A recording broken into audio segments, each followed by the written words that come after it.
that to me was like, we have great examples of fathers being present in their kids' lives. So it was weird to see these old movies and be like, wait, there are examples of Black people having great families and doing the best that they can. I mean, Abbott Elementary is a very successful show. And I don't think it's uniquely Black, but it's an inner city issue. Yes. But you have two white characters that are in the main cast. Do you think that helps with the show being palatable? Okay, my question is to you. If we had, as a Black community, if we had to update that list with modern movies, what movies would you take from modern day TV or today and add them to this list?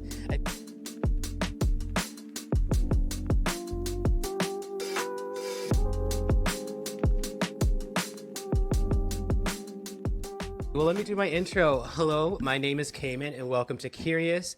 I am joined by the CEOs, the CFOs, the CEE, ABCD, and any other ones that are up there. We have creators, producers, directors. I will say, I do want to ask this question. I don't know if we'll get to it today, but I was going to say maybe, I wouldn't say Breakfast Club, because I know some people have some feelings about Breakfast Club, but maybe I'll give you a title and say The Afternoon Delight. Let's welcome Johnnie and Ralph from the podcast Oversaturated. How are you guys doing? Oh man, doing fine, man. Thank you for having us on. Yeah, no problem. For sure. Doing great, man. I found you guys on I think it was a Black podcast Facebook group. I was like, man, I need some guests. I need to figure out what to do, where to go. And I saw you guys talking about movies. I saw you guys talking about music. I've been dying to get someone to talk about movies and music. Everyone keeps ignoring me. I shot you guys a shot. You said yes. I was like, let's go. Let's do this. Yeah. So I'm super excited. Now, before we go, Ralph, you're just a little bit cut off. Okay. Let me see if I can. Perfect. That's great. Okay. That's great. So every episode I like to ask my guests this. I think it's a great way to get to know them. And, I guess a little bit about Kurious is, it really is the title. I'm curious about you guys. I'm curious about learning your world, how you think about things, how you see the world. And I love just like having conversation with people. So seeing where the conversation goes. I have topics. I have a question I've been dying to ask someone who has movie knowledge, especially Black movie knowledge. That's really the specific key to this, but we'll get to that. Okay. So first, I'm going to ask you my question of the day. So both of you guys, you guys love music. Let's say you went to a Megan Thee Stallion concert. I don't know if she's your girl, but because of where we are today in the world, she's popular right now.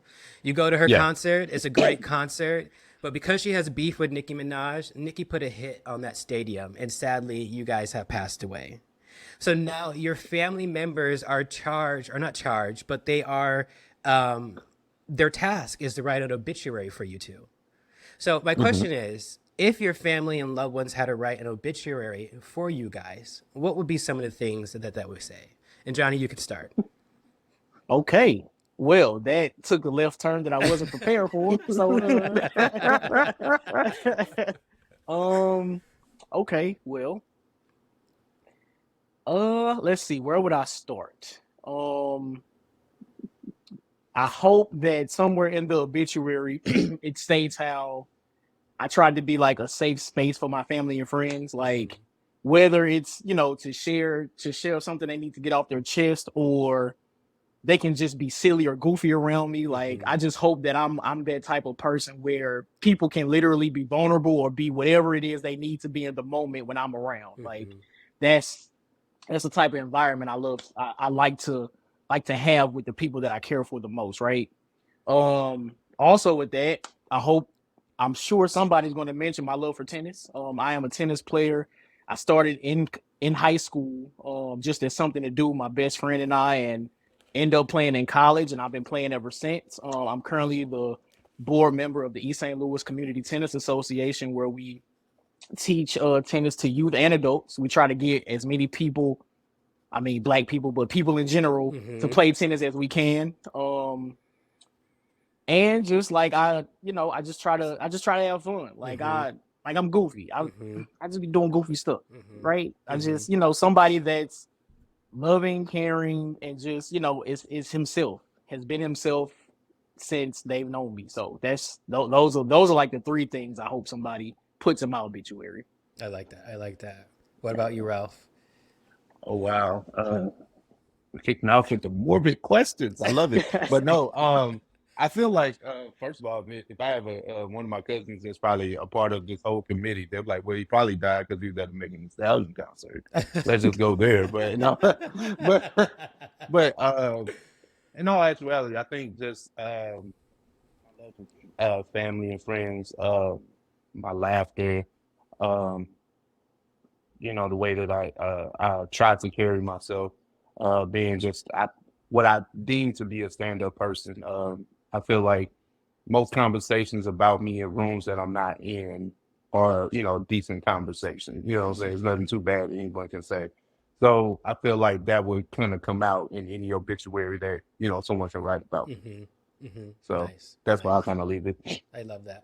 Yeah, I always had a goal that I said when I die, I wanted my parents, if I ever died before my parents, I wanted them to be overwhelmed by how many people come to my funeral.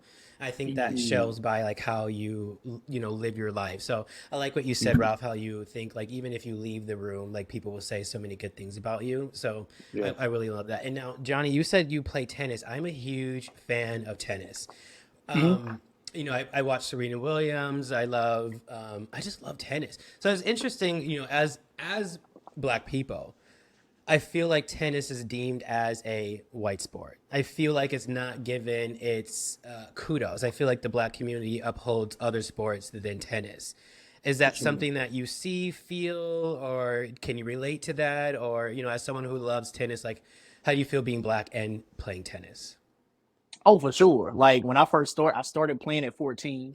Mm-hmm. I remember in high school, I was a freshman. Mm-hmm. The coach at the time was coming around to different classes, just asking people to sign up because this is an inner city high school, an inner Mm-hmm. city black high school where clearly tennis is not, you know, is not promoted like that. Yes. So, and the only reason I started was just something to do, like, Yes. just extracurricular activities, right? So, in learning and understanding that tennis is not something that you could just pick up and Mm-hmm. like you can't just pick it up and learn it and be good at it. Like it Mm-hmm. takes hours and hours of practice. So once I get to the point where I'm actually enjoying it, I'm telling people, I'm playing tennis, like you should come to the mat, things like Mm-hmm. that. You get all these looks, all these stares. And that's something that kind of followed me up until maybe junior, senior year in college, where Mm-hmm. I guess it became somewhat, I'll just say acceptable, right? Yeah. So yeah, it's definitely a thing where it's definitely not a sport that I would go as far as saying black boys would want to play, Mm-hmm. because even in working with the community that I've been doing the last 3 or 4 years, getting young boys out to play has been much more difficult than getting young black girls out to play. The Mm-hmm. girls, girls, I feel like they're more willing to try, Yeah. try new things, but it can be seen a certain way if you play tennis as a black boy. And Yes. that's something that we've been kind of fighting, struggling Yes. with, Yeah. currently. So yeah, it's Yeah. definitely still deemed a white sport. Maybe a Yes. little less than golf, but Yes. yeah, still. Yes. And I think it makes sense why you see more females because I think Serena Williams and Venus Williams, Coco Gauff Mhm. obviously are, I mean, the Yep. sisters obviously broke down the door. And now you're saying Oh Coco yeah. Gauff, and I think I'm missing another one. Maybe More more. black women that Alicia are coming. Parks, Yep. Sloane Stevens. Yes, alone. There you go. Who's the half black, half Japanese one? Asian one?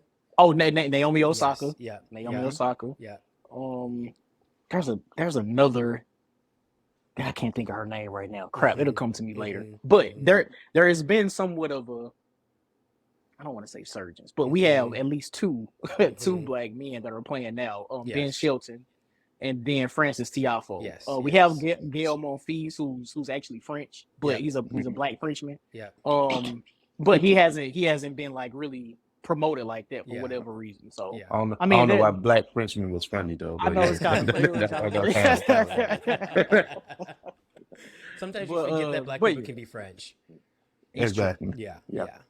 So, Ralph, both of you kind of all said when we were talking before we got on, you talked about like my podcast and being vulnerable. Yeah. As someone who is a black male, I don't want to say obviously, but I'm just going to assume you identify as a black male. Yeah. How do you Is being vulnerable easy for you? Was it hard for you? Was it something that you found that you needed? Like, how do you balance being vulnerable? How do you balance being, the quote unquote that stereotype that black men need to be? Hmm. I guess it depends like on where you are with your mental health and Hmm. how you see yourself being vulnerable. I do find myself having that struggle. I think that I'm often vulnerable. Like me and Johnny are actually friends outside of the podcast, Hmm. so we talk, about life in general before we even, cut the mics on. So that's Hmm. something completely different.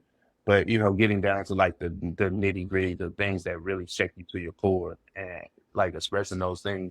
Like we're strong advocates for mental health and just finding avenues for black men to express themselves. Yeah. And I think that's, part of one way to do it. I definitely think spirituality is another concept, but I don't tell you to go to Koji church and shout all day, if that's what you want to do, Yeah. you know. But I just feel like, you have to pray and believe in something bigger than yourself. So Yes. that's kind of like why I draw the line with spirituality. So I think if you have a good balance of that and just finding like creative outlets as such as this, Yeah. that's kind of like a three-step thing. I always kind of tell people that. So mental health, spirituality, and some Yes. type of creative outlet. Like you get Yes. all three of those, I think you can definitely, get to the space that you're talking about. Yes, I agree. I've talked about this numerous times. 2020, in a lack of a better terms, I guess you could argue broke me in a way, Mm. and I had to put myself back together. And I've said this thousands of times. I wouldn't, not saying I would have taken my own life. A lot of people, when what I'm about to say, they think I'm about to say like I take my own life, but I wouldn't be here without therapy. What I mean by that, I wouldn't have this podcast. I wouldn't have confidence in doing this. Yeah. And I definitely had to, I don't want to say I had to let go of the big man upstairs, God, but I had to Hmm. let go of the commercialized package that he was being presented in. Something Yeah. Yeah, about I can see that, that. it just wasn't suiting me. And it Yeah. felt weird to pick my own God, if that's how it kind of feels like. Like I was like, ooh, I'll take some pieces over here and pieces over here and make my own. But yeah, so Yeah. I agree with that. Mhm. Nice. Okay, so I thought I saw something before this episode started. I was looking it up. Did you guys do something with radio? Are you part of a radio station? Did you join a radio station, or was I imagining something? So yeah, we are. So we our episodes run weekly on Mm-hmm. WDJY FM Mm-hmm. in Atlanta, Mm-hmm. 99.1. And that's something that I think it's been almost a year now. I think it'll be a Mm-hmm. year in March that our Yeah. episodes have been running. So every Wednesday at 3 p.m. Eastern time, you can listen on the radio in the Atlanta metropolitan area on 99.1, or you can go to WDJYFM.com and listen to our episodes. Is Shoot. this, do you have a day job, or is this just part of the oversaturated marketing and getting your name out there? Uh, Um, Both. so like, Okay. yeah, yeah, We like, have I yeah, understand. both. So is your day job in radio? I guess to give you clarity is I need to start thinking differently. Yeah. And when I graduated college, I had some radio experience. I had a radio stint at my college, whatever. I applied Okay. to radio jobs. But the 9 to 5 life called my name and called my resume, and then 7 years later, I'm here. So yeah. just in case my employer is listening, I love my job. They pay me very well. You guys are the best people ever. But if I have Cool. to edit around this, I need something else. I need something Mhm. different. And I want to see if I can try radio again. And I think like, I'm 30. So now when I'm looking at job applications or stuff like that, it seems like they need someone young and like this experience. And Yeah. although I do have experience, I don't have enough experience to make me feel like they're confident in me as a candidate. And so I'm like, how do I Mm. leverage my podcast to be like, I might not have radio experience, but I'm able to find guests and conduct interviews with them, make episodes, edit, produce it. Like, I feel like that should be more of an example that I'm great for radio versus a resume. So I was trying to pick your guys' brain on like, is there advice to get to radio or maybe have something like you guys have? I think with no, no, I no, I don't think that you think that highly of the acid, but you know, I think that with what you're doing, you have like one. I think I complimented you off, you know, off mic, but I'll tell you this on the platform. I think what you're doing, and you have an eloquent speaking voice. So I think Thank like you. you have something that's kind of, you know, tailor made for radio, but radio doesn't always see you in that Yes. way. Yes. So it just feels like what you're doing is you're trying to build your platform, and then what you do is you have to play the numbers game, which is quite unfortunate. Yes. You know, Yeah. you may pull out the quality product, Yes. but if no one's tuning in, no one's interacting, what does those impressions, what do those insights look like? Yeah. You have to leverage all that into Yeah. something. Yeah. And how we got to the radio, we were just doing us, and they reached out to us. Like, I mean, to God be the glory, right? Like Yeah. that's Yeah. just really how it happened. And then like we pretty much get a chance to do what we do and just take it and put it on a radio platform. That's it. I don't think there's really any big thing about it. Mm-hmm. I'm John can speak to it. And I was saying in your case specifically came and it's like everything Ralph said, right? Like at some point you do have to play the numbers game. Mhm. But on top of all of that, you already have radio experience. Mhm. So the producing, engineering, all of those things as well. So use that as promotion on top of already having your Kurious platform, right? So just package all of that together and say, hey, this is what I have, this is what I bring to the table. You know, I'm here. What's up? What's going on? Yeah. So yeah. Yeah. I have my job as a project manager. And so I would like to leverage that because it's all about dates, schedules, communication, bringing people in, all that stuff. And then having the editing background, it's just once, like you said, you have to package it. And that's where I struggle is like that packaging. Because without getting too deep, I just feel like sometimes packaging is more of a smoke and mirror than it is actually giving you a product. I'm sure we all fell in love with a package and then you open up that product and you're like, and it's like, what? It's not quite as advertised. It's not as advertised at all. So, yeah. So yeah, I feel that. Why am I talking into this? Bro, I was gonna say something, but I was like, I'm gonna let my man rock. I swear. I wasn't even gonna call you out, I'm doing it anyway. I was just like, okay. I wasn't gonna say nothing. I've been cooking this whole time. Okay, all right, cool. Okay, I've been dying to ask this question. I think it's a good time to start. I don't know how long it would take, but it's totally fine. So you guys love movies, and as Black people, we have a certain category that we love. We call them Negro classics, hood classics, street classics. By your faces, I know you know exactly what I'm talking about. For people who don't know, we're talking about Poetic Justice, Menace to Society, Friday. Now, I've said this before on the pod. I really truly have never seen any of those movies. Kind of, it's just not movies that I saw, or like it's just you know, really to be T, it was anti-Blackness that I had to get rid of. So blah blah blah blah blah. So I tried to watch those movies and do a series, but those movies just felt so boring. I feel like the only one that I really loved was Friday. So what I want to ask you guys. Okay, that made me feel better. Oh yeah, Friday was good. Who else?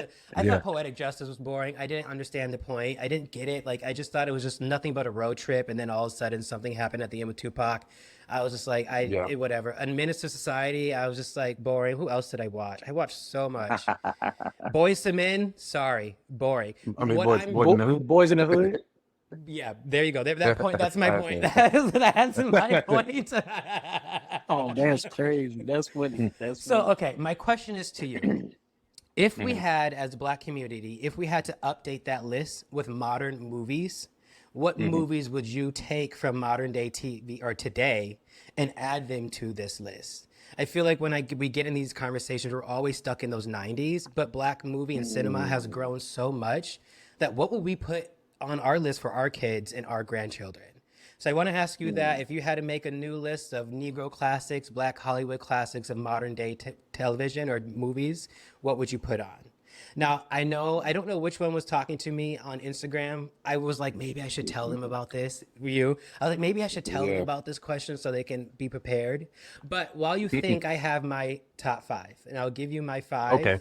And I'll give you my explanations, and we can take our time. But so for me, the first one I'll put on the list is the movie Ray, the movie with Jamie Foxx and the autobiography of Ray Charles. I think what we Okay. have with the Hood Classics, we don't have any musicals. I don't know if people Mm. consider that a musical, but I think it's to me one of my favorite movies. I remember my dad, this was in time when you would bootleg DVDs. And so my dad would bring a Yeah. bootleg DVD over and I'll just run it to the core. I mean, it has Jamie Foxx. I think that movie gave him an Oscar. It definitely gave him an award, but I can't remember if it Yeah. gave him an Oscar. Oscar. He glued his eyes shut. Regina King is in there. To me, it's just a classic in my mind. So that's what I'm going to put up Okay. there. Another one that I'm going to put on the list is I wrote this down. Let me see. Let me say, this is a fire question. This question is Okay, amazing. good. Thank you. Sometimes I have questions and then I'm like, this is going to hit. Like, this is going to get me out the hood. This is going to get me my followers. And then it flops. And then I'm like, Yeah. oh, okay, well, good thing I only do this podcast for enjoyment. But Okay. my next one is Black Panther. I don't think we have any children movie. And I think Black Panther should be a classic movie that the Black community holds near and dear to our hearts. I think one, it showed America in cinema that Black people can be the leaders and directors and really be the star of a movie, and be box office hits, a global hit. I mean, obviously it had Chadwick Boseman, one of his last final movies, which, I mean, come on, like it's a staple now. So for me, Yeah. because we don't have kids movies, I'm putting Black Panther. Another Okay. movie I'm going to put on the list is Get Out. Now correct me if I'm wrong. I don't know if you guys know. I'm not really a horror thing, but I feel like Get Out really opened the door for Black people to tell their stories through horror and through thrillers. And I think Get Out was a great kickoff for Jordan Peele and his saga of what he's doing. But with the Negro classics, we don't. I don't know if we do, but I don't think we have a thriller or a horror. And I think this one, with all the underground messages that it was trying to tell our community and everything that it was trying to portray, in my That's opinion, right. I will add Get Out onto the list. So what is that? 3. So Black we Panther. have Ray. Black Panther. We have Mhm. what did I just say? Thank you. And then Get Out. Yeah. Okay. Next is Moonlight. Okay. Now, we don't have any LGBT movies on the list. Mine is going to be Moonlight. It is a great story for me as someone that's queer. I think it's a great story to see Black queer people, I guess, fall in love. Black queer people sometimes have a disdain for that movie because they call it a DL movie, which I don't necessarily call it a DL movie. I just think it's a story about a guy who wasn't raised in an environment to be himself. Obviously, it won an Oscar, and it was a huge not an upset, but they thought it was La La Land, and then it was Moonlight. And now I remember that. we get so many other gay white stories that are being told on movies, and we still yet have seen another queer Black movie being told. But I think Moonlight is on that list. I have one more to wrap up the 5, but then I have an honorable mention. The another one I'm going to put up to wrap up the 5 is a new musical, or not a new musical, but another musical, and I'm going to put Dreamgirls. I think as a musical movie, in my opinion, I think Dreamgirls is a classic. It is a star-studded cast. Obviously, you have Beyonce. We clearly know Yeah. who Beyonce is. You have Jennifer Hudson, an EGOT winner. Anika, I can't remember that Anika other Rose. girl's name, but the first Yeah. Black princess on Disney. Jamie Foxx, Anika Rose, thank you. You have Jamie Foxx. Obviously, we already know who Jamie Foxx is. So it was a star-studded cast. I Yes. think it gave Jennifer Hudson her Oscar, I believe. Snub Beyonce, but I mean, Right. clearly she got everything that she needed. So she's doing okay. So that is my top 5, and then another honorable mention. I'm going to put Spider-Man Into the Universe. I think once again for the same reasons of why I put Black Panther. It's another great kid animation. That's a key point, is an animation. It tells a beautiful story. It's a huge impact in our community and also the Spider-Man and Disney community. So those are my list of movies that I will add to the new modern. Okay. I Black actually cinema I Hall of have Fame. no quarrels with your list because it's a new I updated have list. 2. What you got, Ray? I would like to point out that Baby Okay. is an animated Yes. film that's really geared toward children, but the story is not. We're not Okay. comparing it to Black Panther or Okay. Spider-Verse. So we're not comparing the stories. But if you're talking about comedic time, Yes, like yes, the comedy of yes. Robin Harris being Yeah. pretty much slaying someone's self-out. I'm like, you want to dissect baby kids. Like my man was a good man Yes. who saw a woman he wanted to date, but he had to take her kids out. Like he had to take her friends and kids out. You're exactly. Yes. Isn't that exactly what women are looking for today? What they look at. I'm just saying. It's I crazy. think I can't remember what I mean. Yes. Tone Loc at the time, he's a big name with the voice. So, I think that's definitely funny. But I definitely like that you picked Dreamgirls because I can't think of any musical films that I really enjoy. And I enjoy, I think that's my grease. Like I don't really care about the other joints. Like I watch Dreamgirls all day. Like that's a great film to me. So Yes. like you said, the Yes. stars of the cast and all that. So no, Yes. I enjoyed what you Yes. had as a list. Thanks. And when you were saying, Johnny, about how girls, and I give you guys more time to think if you need it, sometimes when I was looking through those old movies, there are sometimes we get in these discussions, especially about Black podcasts, about what is a man, what is a woman, who brings what to the table. And was Yeah. it Boys in the Hood with Lauren Fishburne and Angela Bassett? And then Lauren Fishburne like took over raising his son, and then they had a great relationship, and then he was giving him that. To me, like, I was seeing what today's conversation is saying that they're missing is fathers that step up and be there. And then I watch some of these hood classics. I'm like, wait, but they're there, or they have, they're not always in the streets. Some of them have great jobs. Some of them do what they want to do, or, they're there for their son. And when, Cuba Downer Jr. when the guy died at the end and he wanted to get that gun and his father was like, yo, hold up. Like, let's talk about this. That to me was like, we have great examples of fathers being present in their kids' lives. So it was weird to see these old movies and be like, wait, there are examples of Black people having great families, doing the best that they can, going to school, not shooting up, talking about their feelings. So where is this conversation coming from?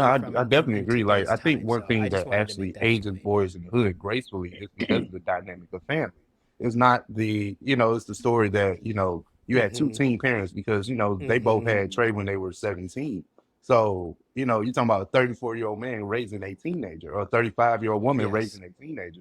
So she had the wherewithal to understand that I can't do this by myself, even though she had a great job. She had, both of them had great existences, but still they understood that Trey was the focus and we want to get him to be in the best position. So him being with his father was the best thing. So I think the theme of family was amazing in that film. But, just kind of circling back to, your thoughts about Black cinema, at least just with those hood classics, a lot of things that attach us to those films is nostalgia. Like we understand those films are trash, but but those Yes. films are uniquely made about the Yes. Black experience. So it's kind of like if you're raised on it or you're raised with it, it kind of Yes. like you understand what it Yes. is. But when you start seeing other films and how they're presented and their stories, you're like, oh, this isn't that good. But it's still mine, damn it. Like that's how I kind of poke my chest out when it comes to Black, Yeah. certain Black Yeah. films. Yeah. But I won't give Yeah. the ones that I know that are trash. What do you guys talk about? Actually, getting back to your Yes. question, I have two actually. Okay. The first movie, The Blackening. Yes. Why do I know that? Is that one of those? Was that recent? That came out, I think maybe summer of last year. Okay. And it's a Black horror comedy. Yep. I went to like an advanced screening of it, not really having any expectations, and that movie was phenomenal. Phenomenal. It's a lot of younger Black actors. I think a few of them are like social media comedians, but the cast that was in there, they did an amazing job. The movie was super funny. The plot was actually pretty good. And it had a twist at the end that I really didn't see coming. Like that movie was great. That was a great movie. So that's definitely one I will put on the list. The other one that I'm thinking about, honestly, I'll put Girls Trip on the list. Really? I'll put Girls Trip on there. So it's the movie itself is centered around four Black women who getting together to for a trip and all that good stuff. But it's also centered around something that the Black community knows. For themselves, the Essence Festival, right? They go through all these misadventures and all that good stuff. And the movie was genuinely funny. Yeah. Not only Tiffany Haddish, but everyone else as well. Yes. So that's definitely one I will put on the list as well. So those are the two movies I can think of. I do have a TV show, if Ralph's still thinking. The TV show I'm thinking about is Black Lightning. I don't know Yes, if you're I know. familiar with Yes, that. I'm very familiar with that. That was good. So it was a great show, right? A CW comic book show where I know we have Black Panther. Everybody Yes, knows Black Panther. yes, Great. yep. Shout out to T'Challa. Rest in peace, Chadwick. Awesome. But I'm sorry, Black Lightning. It showed that we're, they know Miles Morales. Yep. They know Black Panther, right? Yep. But those aren't the only roles that we're tied to when it comes to superheroes or comic books or anything Mm-hmm. like that.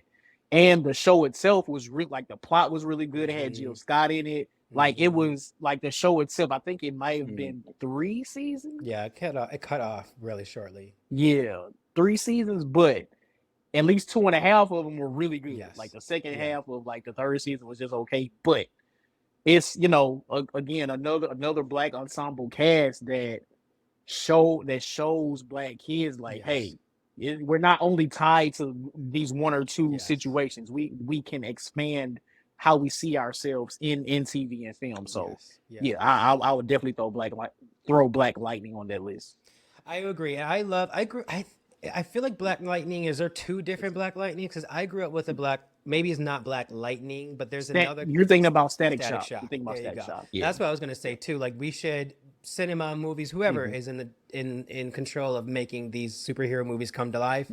We need Static Shock. I think that is important. And I saw Absolutely. somewhere that Static Shock and Spider-Man, maybe Miles Morales, but I don't know which Spider-Man it is, kind of link up somehow. I'm not Yeah. sure. But if that's the case, let's get that rolling. Like that. You don't think that's not the case?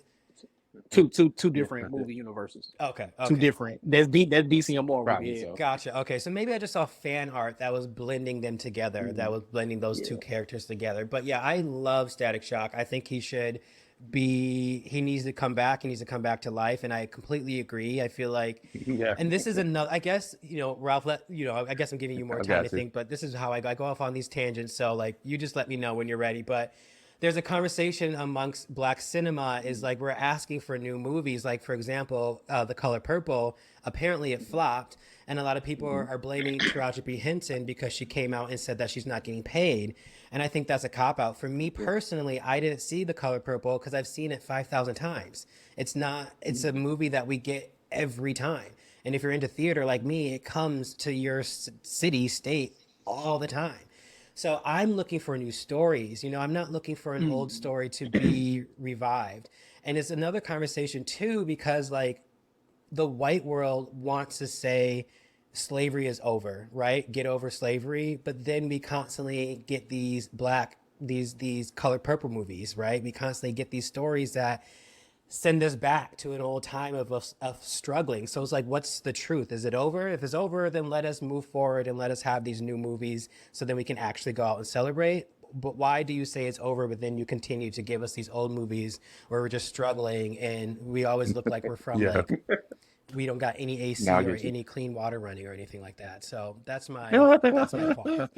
That's just because that's a money grab by Oprah. That's all. Yeah, I know. I love Oprah, but Right. Now, gosh, I when they do get that have money, movies. It was just they the lose fact their that I whole didn't soul. know.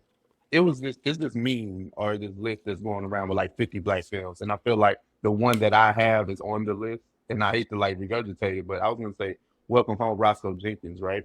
And if you Mhm. actually watch the film, it's more than comedic value because this man ran away from home Okay. because he didn't feel the love of his family and he made something of himself. Yeah. And then when he came back, he had to get them lumps again. So he got them lumps figuratively and literally. So it's like Yes. I enjoy the story. Like I enjoy it. It's funny, but it has a sense of family. And if you actually grew up with a little bit of trauma in your childhood, you kind of get where Mhm. Roscoe was coming from and why he went to LA and I'm not coming back to Mhm. wherever the hell they live. So I get it. So Mhm. now I think that now I want to ask you all Yeah. this. Yeah. Yep. Do you all consider Yeah. Set It Off a Black film? Well, before I answer, I feel like Well, because I feel like why the story why is not is it uniquely is it Black. not a Black That's film? why I asked the question. Because I feel like you can make a bank robber film, a heist film with white women. Like, you know what I'm saying? It's just you kind of change a little bit of the circumstance to build True. the world around those women as to why they did what they did. And a lot of those Yes. stories are uniquely, unfortunately to the black experience. Like Jada Pinkett's brother being killed by the cops. Like that's a uniquely Black thing. Like I'm not police brutality affects us all, Yes. but Yeah. it just somehow disproportionately fucks up Yeah. black people. But you know what I'm saying? Like, Right, my right. man was saying Yeah, about to get to allegedly. UCLA, like, or at least allegedly, he got Yes. to pull the bottle out. They shot him there. Like, and so she was like, I'm Yes. with whatever we needed to. Yeah, so it's like life had literally kicked all those women in the ass, proverbially. Yes. So that's why they started on the life of crime. So that's not you. That I don't think that's uniquely a black story. It's just, I mean, it had the budget that we claim that we don't get. It's just, you know, it has everything that you need to make a film successful, you know, in the eyes of most. So that's why I wouldn't say it's a black film, but you know, it has black leads. I guess I never really Yeah. I never really thought about that. I guess I always considered it a black film. Me too.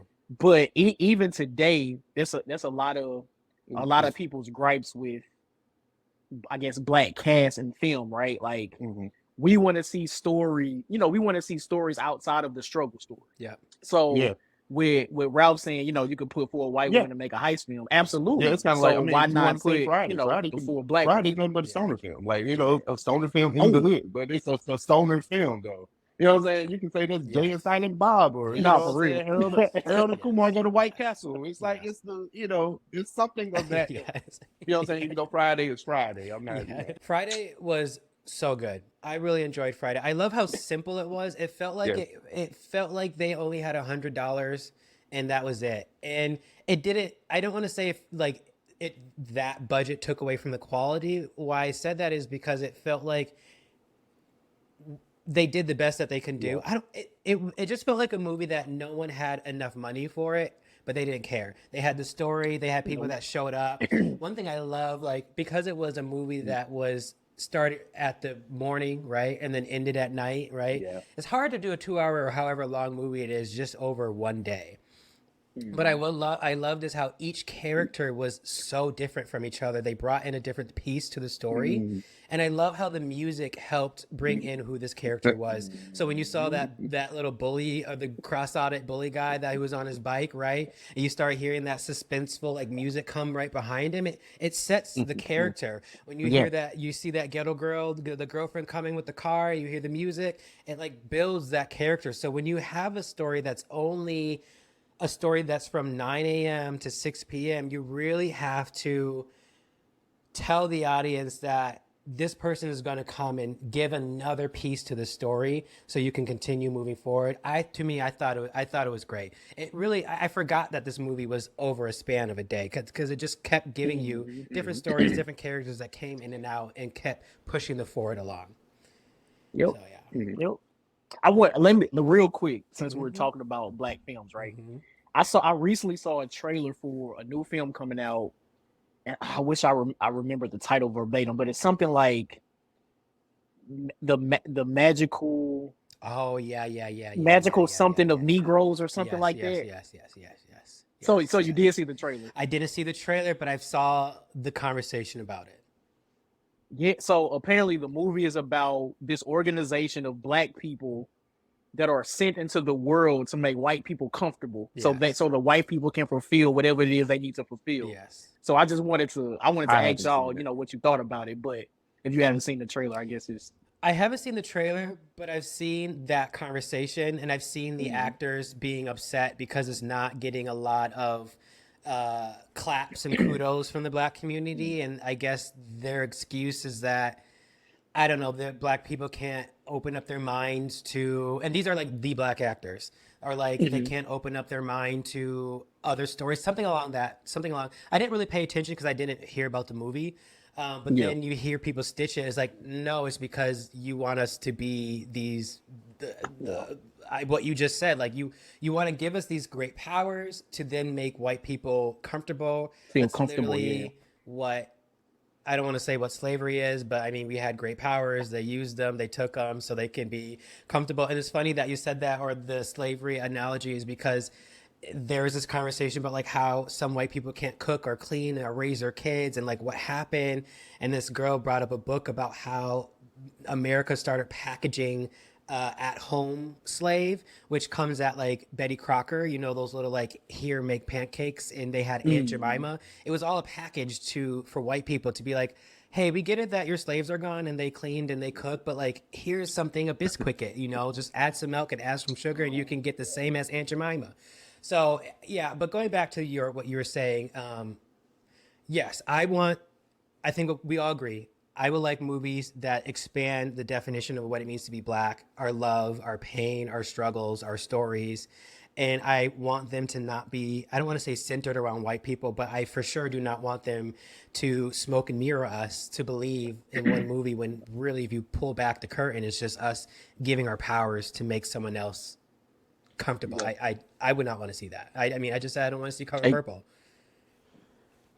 yeah. No, I feel it. I feel it. When I first saw, like even before I saw the trailer, I just saw like the title of the movie, and I said, "Oh, I think we about to get like Black Harry Potter or something. Like we about to get something out of the ordinary black film." And then when the trailer dropped, I was like wildly disappointed. Yeah. I was like, "Oh, Yeah. that's what this is. Yeah. I don't like this. Yeah. I don't like this at all." So but in my brain, I'm like, this has to be like the on top point. Like there has to be a deeper meaning to Yes. this film, Yeah. right? Because the trailer isn't supposed to give you everything. So in the back of my mind, it's like maybe it's something that's way deeper than what the trailer is showing us. So I'm gonna hold on to that hope because I do think I'm still gonna go see it, just because I have that hope that there's something deeper in the film, as far as meaning. So I guess we'll see. Any other movies you want to add to the list? No, that's all I can come up. I wish I had time to research. That's what I find. yeah. Sometimes I feel like should I give them the questions? But then I feel like some people come too prepared, and I hate when people come too prepared because then I'm like, I actually just want to have a real genuine conversation. Like if I came up to you at a coffee shop, you wouldn't have time to prepare. You would just give me right off the top of your head. But so, how do you guys feel of where black cinema is today? And we can expand into now television shows too. How do you feel about the state where it's at, where it's going, where it's headed? Do you feel like we have enough directors and producers? I just watched The Breakfast Club. Erica I can't Alexander. remember her name, but she's in a movie called American Fiction. Yes. And they're talking about Yes. how yes, with the yarn hair. Yes. And they asked her about Taraji P. Henson and Ava DuVernay was on the show, and they're talking about how they don't get called and stuff like that. I guess, how do you feel about that? I would love for us to lean on each other more, so then we don't have to lean on, we'll call it corporation. But what are your thoughts of how black cinema and television is today and where it's headed? Right, forget. You want to say where do we start? Right? Where do we start? That said it all. Across the board. Whatever the black story is, Yes. I don't think it's a uniquely one like story. Like we're not a monolith of people. So if you want to see representation of yourself in some show, you can go find it. It's not hard to find. I think the quarrels that a lot of the actors and creatives and directors and producers have is they're not being acknowledged for their work. And your money is driven off the awards or at least the nominations that you can get. Unfortunately, NAACP, Soul Train, BET don't really get you anywhere. And I hate to say that about our platform. The money comes from the Golden Globes, the Oscars, the Grammys, the Tonys, whatever the case may be. So it's like we talked about this last week. It's quite unfortunate, and that's one thing that Erica Alexander said on the Breakfast Club. She said, "I wish that they didn't, but they do. Like they drive the price, all those great things." I mean, I think it's in a great place, but I think we're past due as far as getting our acknowledgement for it. But I think we're in a great space. You want to find a show or movie, hell, it's there for it. I don't know. Like, are we in a good place? Yes. I mean, like Ralph said, you can go and find, the types of roles and shows and movies that you want to see. You can find them because they're there, right? Yeah. But as far as like our creme de la creme actors and actresses that we have in our community, it would be nice for the billionaires in our community to may perhaps start their own movie studio, their own network and things like that, where would you say? Tyler Perry. See, but I was going to bring him up. I was going to bring him up. And I was going to get there, right? Yes. But Tyler Perry, executive produce, Yeah. sound engineers. He does everything himself. Become a billionaire. That's how you become a He billionaire, don't share. baby. He don't share the wealth. He don't share it. Okay. That's his. I don't. That's his. But listen, he don't want to give away no control. That's Yes. his problem. Yeah. That's why all of his Yeah. shows, all the scenes are 13. He only got 2 scenes in every show because they 13 minutes apiece. Because Yeah. he doing everything. So Tyler Perry, that's an anomaly on that side. Yes. Even with his own studio, that's I'm crazy. glad right? you brought him up because I was going to say that when we were listing movies, none of us listed a Tyler Perry movie. Like he has thousands of movies, not a single one listed a Tyler Perry movie. And when we were talking about awards, I was like, I wish we as in the culture, put more value in, NAACP or, like the BET awards and all those awards instead of these commercialized white awards, which I'm going to say. And when you were talking about, Ralph, when you were talking about, making our own, I was like, damn, don't we have Tyler Perry though? Like one thing I wish that Tyler Perry would do, and what you said, Johnny, he's too in control. He made a studio. Now let everyone else, like Ava, the writers, Issa, Quinta, let them like Quinta or Issa just had Rap Shit that got canceled on HBO. Yes. I love that show. I love anything Issa Rae does, but No, the show was amazing. why can't Tyler be like, hey, I'll pick it up. What you need, here you go. Okay. I'll tell you why. And then put it And on we said BET. this. I'll tell you why. And we said this on last week's episode because we don't want to see Madea goes to Miami. That's exactly why we don't want Well, to he pick it up. like So it's like we said, competition. he's the executive producer, the director, everything on his platform. And the thing is, with Tyler Perry, he probably has. Johnny's gonna hate this analogy, but he probably has the same consistency of most MCU projects. It's 3 movies that's worth a damn.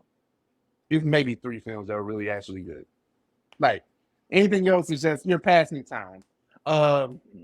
Yes.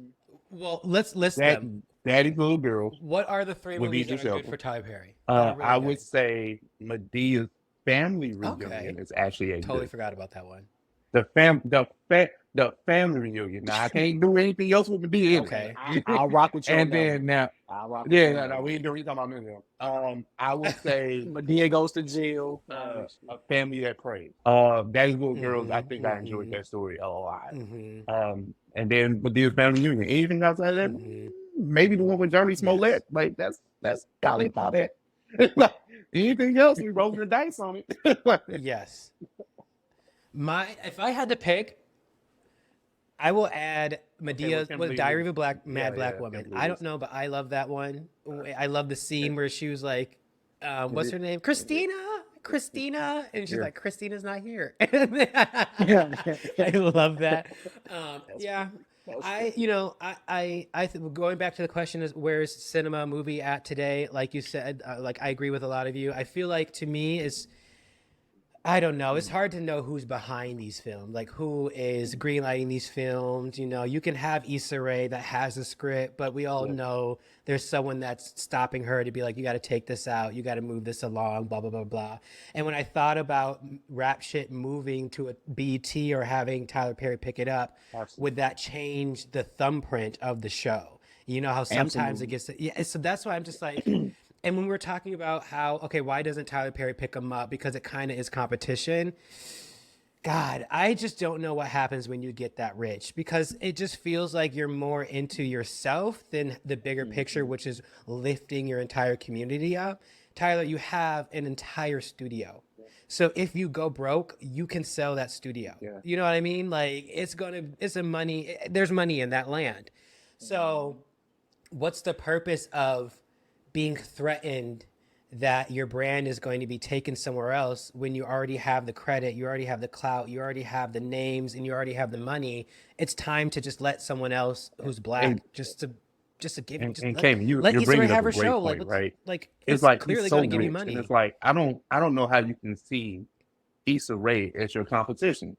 Mm-hmm. Yeah, people of a certain demographic might tune more into her content than they actually watch yours. But hey, you carved your lane, and that's the lane that you're in. So let Issa have this, and then we're not even going to get on the studio because you're making hand over fist with that. Because I know for certain, Marvel goes down there and shoots stuff in Georgia, and AMC with The Walking Dead. So it's like, hey, I was like, I've seen Yep. shows. I'm like, I know that. Yep. Like that's from whatever. I was like, oh, he has a fake White House Yeah. down there. You don't think they got going down there? They shoot Yeah. White House down 3 or something? Like, Yeah. nah, man. Like come on, bro.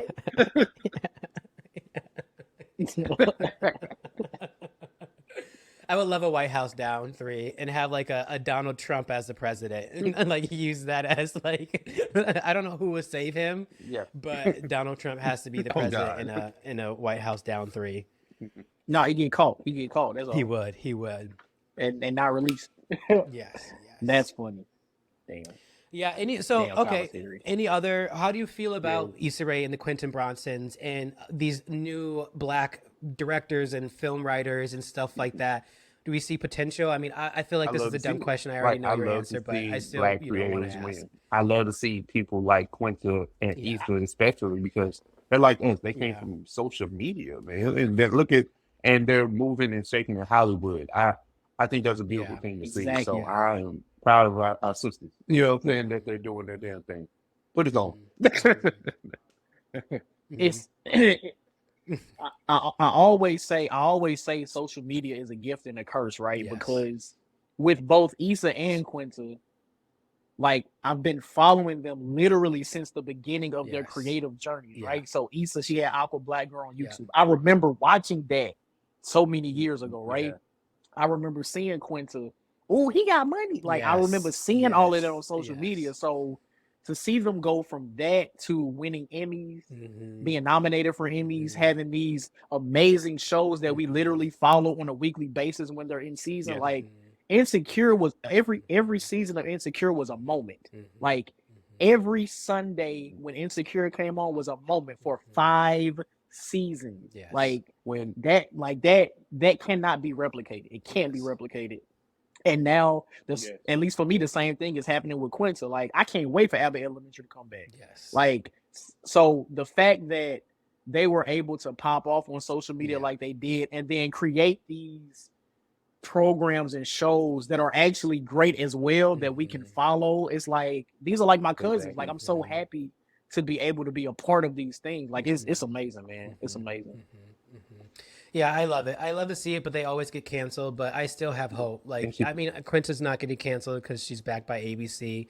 But Issa, they seem like. But Issa, I mean, I think there's something to say to have a show on HBO and then also have the entire show moved to Netflix. Like, to me, that's a lot because you mean Issa Rae only had to make one show. HBO picked it up, and now you can watch it on Netflix. I don't know. And I was going to say, too, about those award shows, the black ones specifically, I just wish that we as a culture can put more value in those. And that can be, if you have a BET or you have whatever, that can be your Oscar, your Golden Globe or whatever you need it to be in the black space. I'm waiting for, how we had, God, I'm going to lose my black card for not remembering this town. But what's that famous town that got bombed? It was a town where all the black people were at. They had lawyers. Tulsa.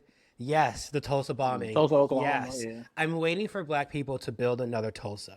And I thought that maybe Tyler Perry's movie thing would be the kickoff. But it just seems like once you get up there, maybe because there's too many powerful white people, people's minds get changed. And I'm just waiting for that. I'm waiting for the black community to, not saying that we're not, but I'm just waiting for us to continue to support each other and maybe put our faith in different ways. But like you said, Ralph, the money's not over here. The world that I'm trying to create, the money's not over there. The money is with the Oscars and I have a question. Those types of people. So my question was certainly, I want to ask this question. I'm putting my kufi on for a second, so forgive me, right? I want to ask, do you think the reason, Abbott Elementary is a very successful show. And I don't think it's uniquely black, but it's an inner city issue. But you have 2 white characters that are in the main cast. Do you think that helps with the show being palatable? Like, you know what I'm saying? Where, Ratchet or anything that eats the lay red is going to be blackity black. Okay.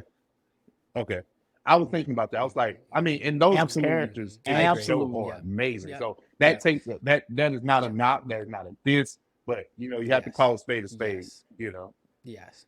Oh yeah, for sure.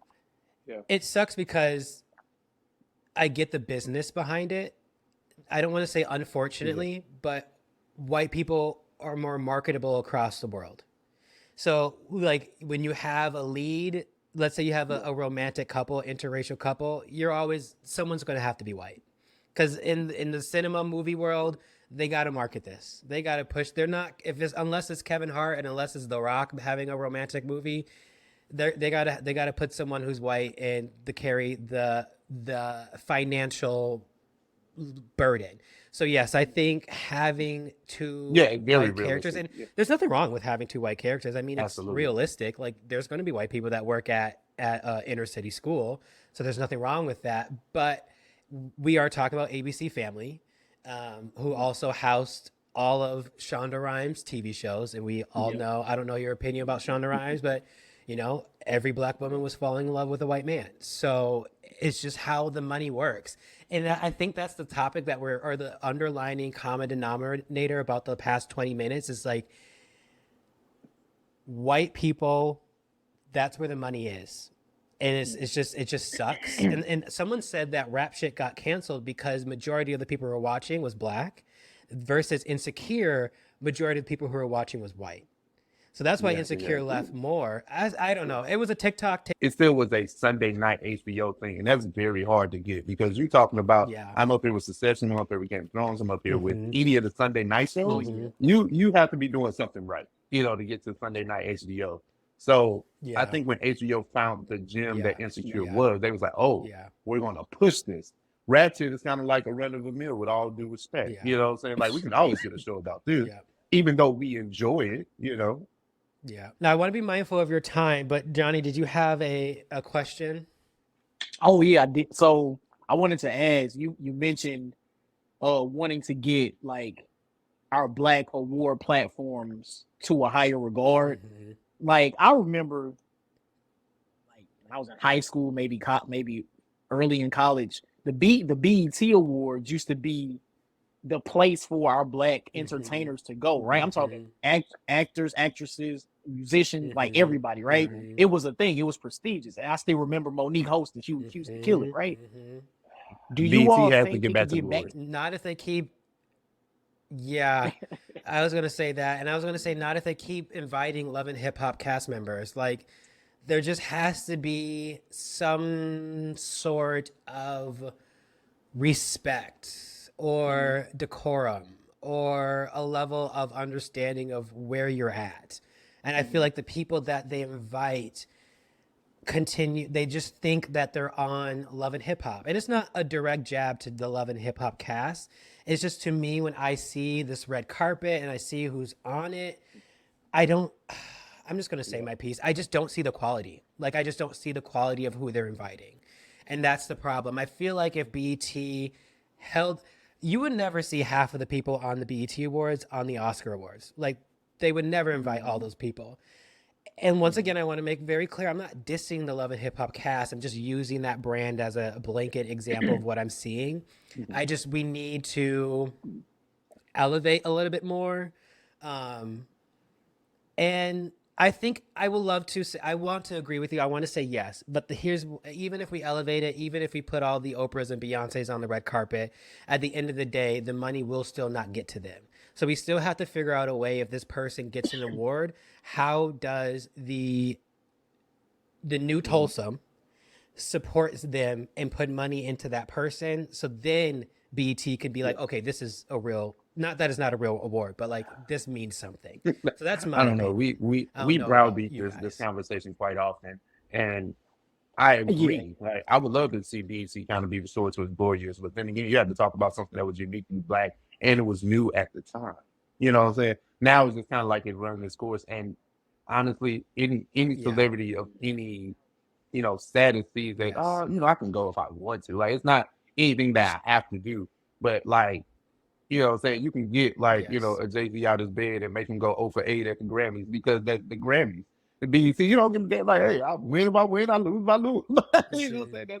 That's just how the game works. And that's quite unfortunate for us in Black people. We want to celebrate everything Black. But, like you say, we keep saying the money the money, and the prestige is not there, and that's quite unfortunate. Mhm. Sure. Mhm. Yeah. Can I ask one more question? This is me. I can't like stop talking. Do we? I don't want to say do we need the money, but as I stated in the very beginning, I'm about to walk into a fork in the road of my life. I have a life that has decent money, but it doesn't provide me fulfillment. Is there a balance? Is there a way that maybe BET Awards doesn't have the money, but could we as a community fall in love with the passion and the fulfillment? And I want to be careful with that question because I don't want it to come across that we have to be grateful with the crumbs. I don't want to say that we have to be grateful with the crumbs, but I'm trying to figure out a way to, how do we just not let the money tell us who we are? How can we just be passionate and let the passion be the passion? I'm gonna be 100% honest with you. Yes. I don't think we can. Yeah. The way the country is run from the moment that we're born, it's all driven by money. Yeah. I can't speak for any other country. I can't speak for any other continent, city, whatever. But the United States, from the moment we're born, we're told, hey, you probably won't be able to do a lot of what you want to do because you don't have the money to. You got to get the money to do it. Mm-hmm. So, and growing up in that type of system, and yeah, like a lot of our Black actors and actresses, they are doing what they love. They love to act, right?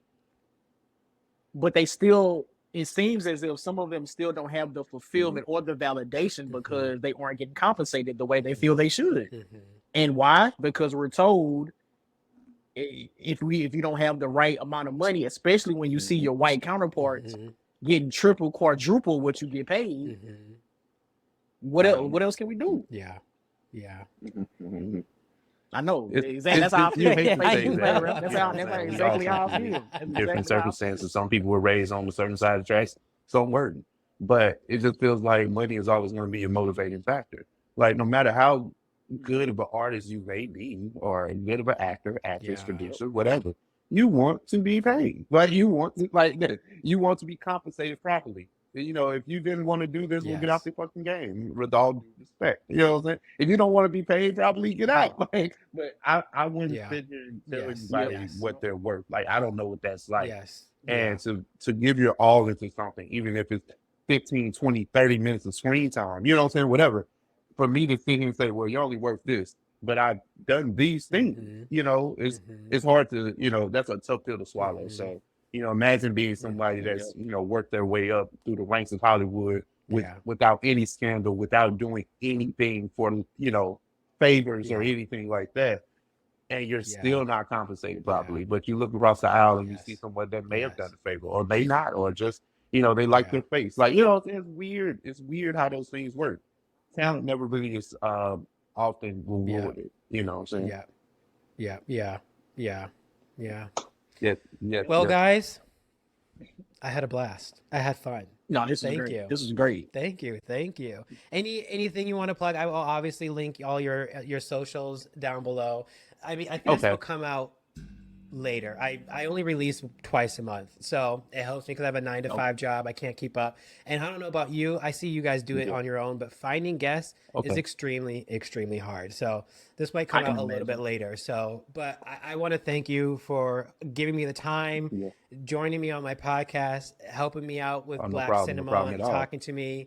I had a blast. So thank you guys so much. For sure. Thanks for the invite, man. Of course. I'm Ralph. So before we go, we are Oversaturated, the podcast.